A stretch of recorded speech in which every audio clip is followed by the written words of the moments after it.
Hey folks, Gway. So as you can see, I'm not at home right now. I'm traveling for business. I'm away at a conference, and it's kind of early here. But a friend of mine, just as I was waking up, sent me an email. And in this email, there was a picture.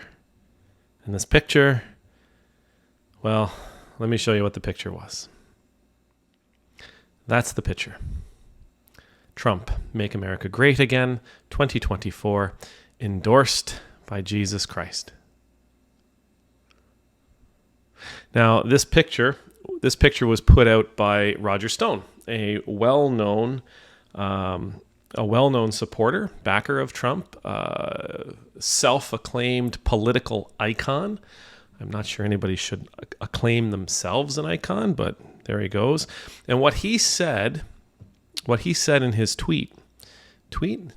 his post, his X post, whatever they call them now, this drives atheistic, godless communists crazy. Real Donald Trump, 2024. This drives atheistic, godless communists crazy. No, it doesn't. I don't know any atheists that would be driven crazy by a meme saying that Trump was endorsed by a person they don't believe in. I don't know of a godless person who would be driven crazy by this. Again, same reason. And I don't know a communist that would be driven crazy by this unless, of course, they were a Christian communist. Who's driven crazy by this is an Anglican priest in Nova Scotia. That guy is driven crazy by stuff like this. And that guy is driven crazy by statements like, this drives atheistic, godless communists crazy. Yeah, that guy is driven crazy by this kind of stuff. And the reason he's driven crazy, honestly, it's not because it says endorsed by Jesus Christ, though this would be the first political endorsement that Jesus made ever. And not only that, I can't think of another major political candidate in Canada or the United States or England. I can't think of another major political candidate anywhere whose supporters were sharing this kind of thing, who were using God like a prop, like this campaign seems to be using. Now, I know there's going to be people who are going to reply to this, and they're going to say things like, yeah, but the Dems, it's usually in capital letters. And they give me some reason about why the Democrats are evil. I'm going to tell you something. I can't remember.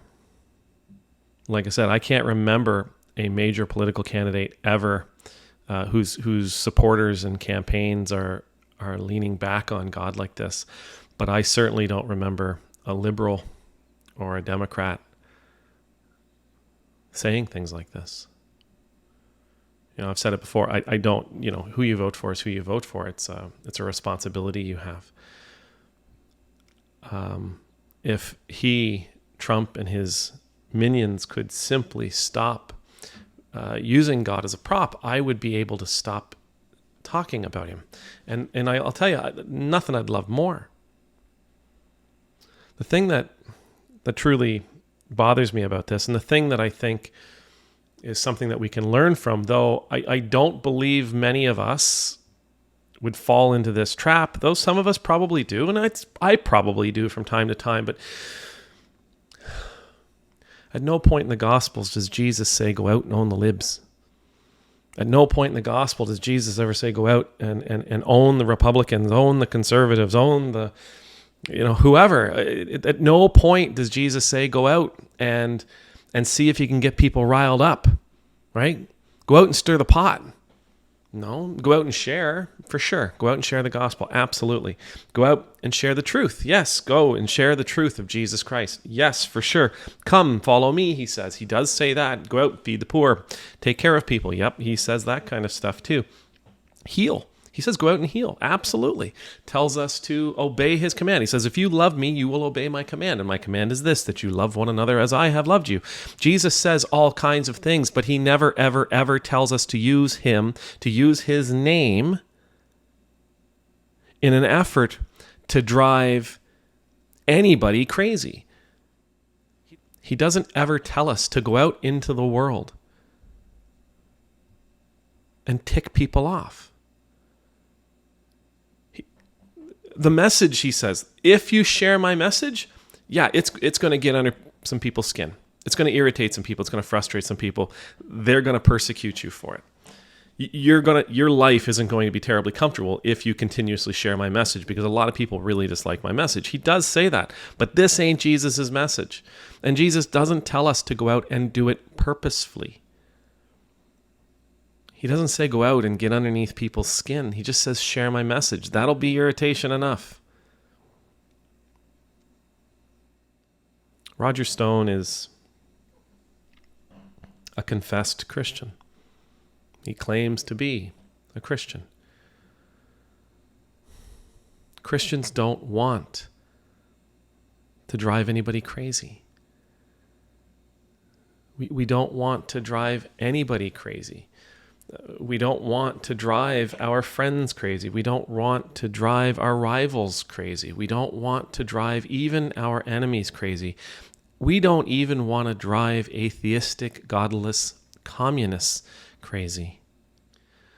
Posts like this, speaking from the church's perspective, posts like this are not going to drive people, non-believers, crazy. They don't believe. Posts like this are going to drive some Christians crazy, and it will drive them in droves further and further and further away from the church. May the Lord bless you. May the Lord keep you. May the Lord's face be made to shine upon you and be gracious to you. May the Lord's countenance be lifted up to you. May you always know the peace of being in the Lord's presence. And I pray that we would strive to reject that internal animalistic desire to punish, to own, to humiliate, to drive people crazy. These are not the goals of Jesus Christ. They're not our goals. Amen. Nemultus.